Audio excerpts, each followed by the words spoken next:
বিসমিল্লাহির রহমানির রাহিম। সূরা বাকারাহ মাদানী। আলিফ লাম মিম ১। রুকু ৪। হে নবী, স্মরণ করুন যখন আপনার প্রতিপালক তার ফেরেশতাদের সম্বোধন করে বললেন, আমি পৃথিবীতে আমার প্রতিনিধি বানাতে চাই।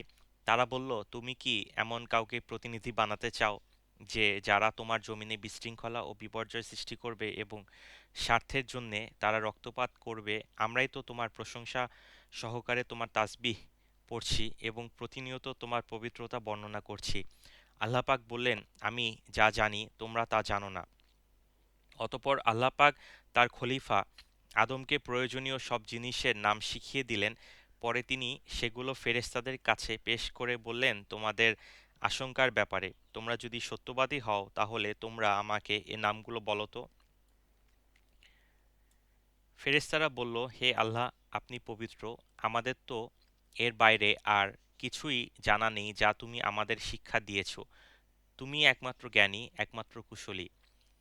এবার আল্লাহ পাক আদমকে বললেন, তুমি তাদের কাছে তাদের নামগুলো বলে দাও। অতএব আদম আল্লাহর নির্দেশে তাদের সামনে তাদের নামগুলো যখন সুন্দরভাবে বলে দিল, তখন আল্লাহ পাক বললেন, আমি কি তোমাদের বলিনি যে আমি আসমানসমূহ ও জমিনের সমুদয় না দেখা বস্তু জানি এবং তোমরা যা কিছু প্রকাশ করো আর যা কিছু গোপন করো আমি তাও ভালোভাবে জানি। আল্লাহ পাক যখন ফেরেশতাদের বললেন, তোমরা সম্মানের প্রতীক হিসেবে আদমের জন্যে সিজদা করো, অতঃপর তারা আল্লাহর নির্দেশে আদমের সামনে সিজদা করল। শুধু ইবলিস ছাড়া, সে সিজদা করতে অস্বীকার করল এবং অহংকার করল এবং সে অকৃতজ্ঞদের দলে শামিল থেকে গেল।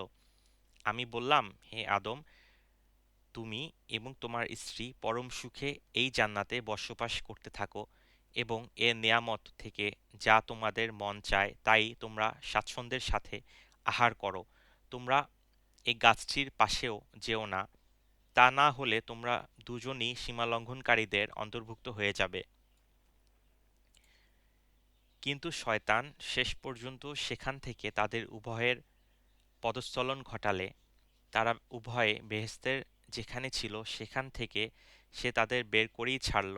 আর আমি তাদের বললাম, তোমরা একে অপরের দুশমন হিসেবে এখান থেকে নেমে পড়ো। তোমাদের পরবর্তী বাসস্থান হবে পৃথিবী। সেখানে একটি নির্দিষ্ট সময় পর্যন্ত তোমাদের জন্যে জীবনের যাবতীয় উপকরণ থাকবে। অতঃপর আদম তার প্রতিপালকের কাছ থেকে হেদায়েত সম্বলিত কিছু বাণী পেল। আল্লাহ পাক তার উপর দয়াদ্র হলেন। অবশ্যই তিনি বড় মেহেরবান ও ক্ষমাশীল।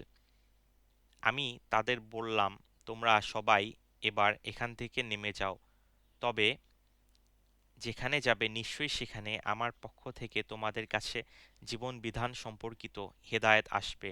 অতঃপর যে আমার সেই বিধান মেনে চলবে তাদের কোনো ভয় নেই, তারা কোনো প্রকার উৎকণ্ঠাও করবে না।